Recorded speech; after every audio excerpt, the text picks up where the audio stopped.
रत्नपुरी पार्षद श्री वेरा मुरुगन के साथ एक साक्षात्कार के दौरान उन्होंने कहा कि ये पहली बार है कि उन्होंने पार्षद का पद संभाला है और उन्होंने पारंपरिक रूप से अपने पिता के समय से डीएमके पार्टी में काम किया है और उनके पिता 1965 से सदस्य थे जब अन्ना मुख्यमंत्री और महासचिव थे। उन्होंने ये भी कहा कि तिमुका मेरे पिता के समय से 20 साल तक राजनीति में सक्रिय थे।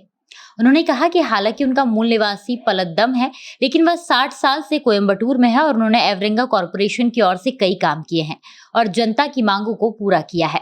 अपने वार्ड के अंतर्गत आने वाले क्षेत्रों में सड़कों की मरम्मत करना और लोगों के लिए पार्क बनाना सबसे बड़ा काम जो उन्होंने किया वह निगम के स्वामित्व वाली भूमि को पुनः प्राप्त करना और लोगों के लिए एक पार्क का निर्माण करना था जब उस पर अतिक्रमण कर लिया गया था और माननीय मुख्यमंत्री ने उनके समर्थन से और निगम के नेताओं ने यहाँ के लोगों के लिए कई लाभ और कई कल्याणकारी कार्यक्रम किए।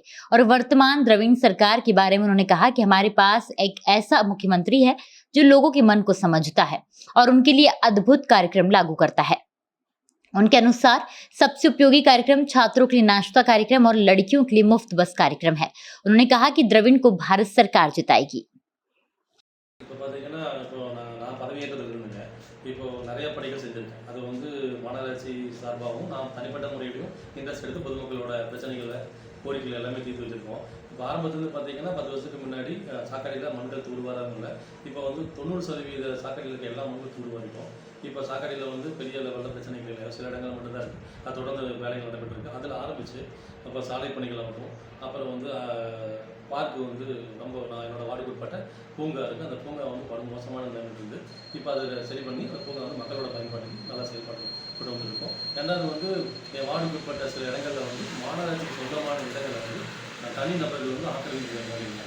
அந்த ஆக்கிரமிப்பு வந்து 1000 கோடி மதிப்புள்ள இடத்த வந்து மாநகராட்சி சொந்தமான இடத்த அதை வந்து நான் போராடி வீட்டு கொடுத்துருக்கோம். வீட்டு அந்த இடத்த வந்து பொதுமக்களுக்கு உண்டான பூங்கா மாதிரி நடத்த செயல்பட்டு கொண்டு வந்திருக்கோம். அப்புறம் சில இடத்துல ராஜீவ்காந்தி சாலைன்னு பார்த்தீங்கன்னா அந்த சாலை வந்து ரொம்ப குறுகிய லெவலில் இருந்துச்சு. அந்த இடத்துலையும் பார்த்தீங்கன்னா தனிநபர் வந்து அந்த சாலை ஆக்கிரமிச்சிருந்தாங்க. எனக்குரிய ஒரு 1/2 கிலோமீட்டர் அளவுக்கு இந்த சாலைகளை வந்து இப்போ வந்து அந்த சர்வேருக்கு வந்து அளந்து இந்த சாலையை விரிவுபடுத்தி அது ரொம்ப பிரதான சாலை வந்து பொதுமக்கள் வந்து போக்குவரத்துக்கு ரொம்ப இடையூறாக இருந்தது. அதை வந்து இப்போ வந்து சர்வே நடந்து அந்த ஆக்கிரமிப்பு அகற்றி சாலையை வந்து பெருசு பண்ணியிருக்கோம். அதுக்கு வந்து நம்ம சாக்கடை நீரும் வந்து பார்த்திங்கன்னா பெரிய லெவலில் மழை காலங்களில் வந்து தண்ணீர் வந்து சில ஏரியாவுக்குள்ள வீட்டுக்குள்ளே போகும். அதுக்கு வந்து புதிதாக சாக்கடை இருக்கும்.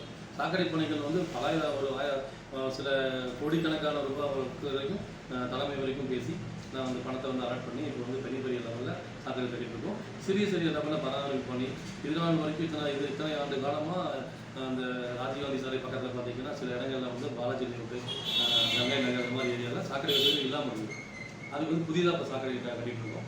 அப்புறம் மண் சாலைகளாக கூட இருக்குது. அதுக்கு வந்து புதிதாக வந்து தார் சாலைகள் அமைச்சு கொடுத்துருக்கோம். அப்புறம் சில இடங்களில் வந்து சில தெருவிளக்கு கூட இல்லாமல் இருக்குது. அதுவும் இப்போ சமீபத்தில் தெருவிளக்கு இல்லாமல் போட்டுருக்கு.